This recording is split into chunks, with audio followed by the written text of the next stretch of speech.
Welcome back to AM Northwest. From acclaimed director Rebecca Miller comes a 5-part documentary series on a visionary who redefined filmmaking. Where are we going?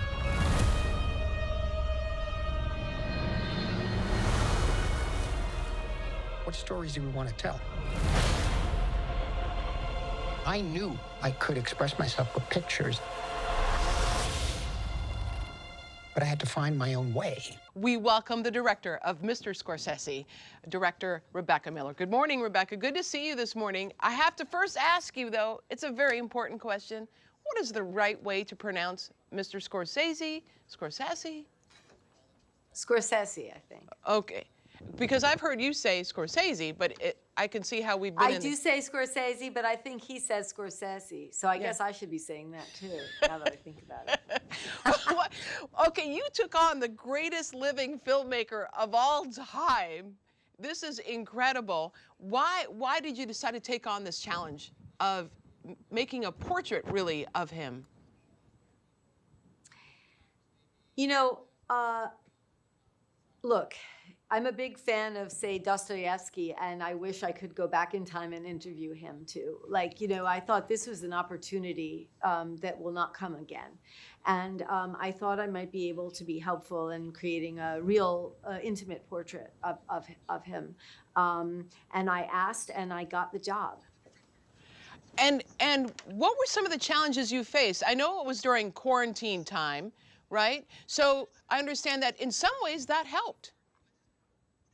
Exactly. Like we agreed to work together right before quarantine, and then suddenly he was stuck in his study in his house and couldn't make films. And so he was so bored and frustrated that I think it really helped because he had time to talk to me, and we set down the roots of our conversation in that period, and that was really helpful. And of course, the conversation went on for 5 years, but that was the beginning of it, and it really helped that he had the time. And that also explains why the first 2 interviews are outside.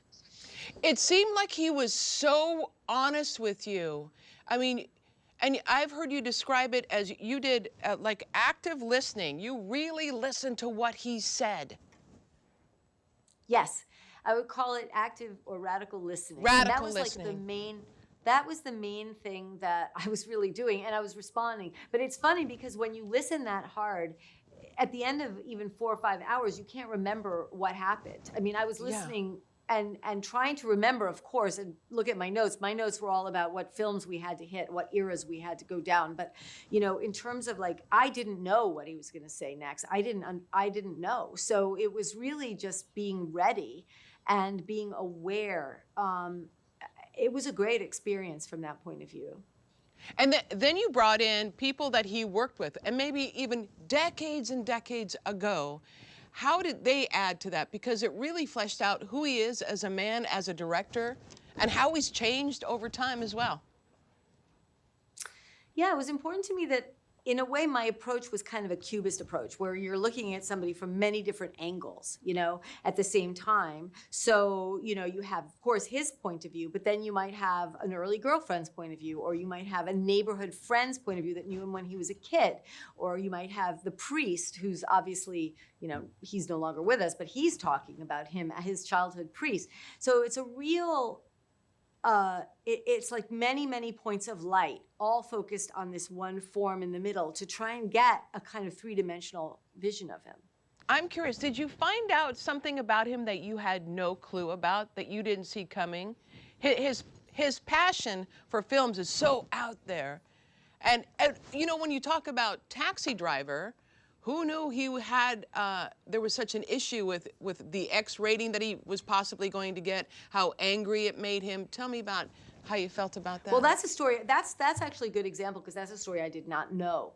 You know, he had worked, given everything he had to make that film, and then the censor board gave him an X and said, you know, cut it for an R or we'll cut it. And he went, I mean, and as he says, that's when I lost it. Yeah. And there's that funny kind of like intercutting between, Steven Spielberg talking about how he called him, Brian De Palma talking about how he was freaking out, Thelma talking about how, they say he had was going to try and get a gun. And he was like, well, I was going to maybe just threaten. I didn't even know. And it was like, but it was like, you could just see that there was like, it's like saying that they were going to cut his film up was like saying they were going to cut his hands off. I mean, that's really what he was hearing, is we're now going to remove your limbs. And for that, you would do anything to protect that. Yeah, incredible. It's an incredible 5-part series. We want to tell everyone to check out Mr. Scorsese. Premieres Friday on Apple TV+.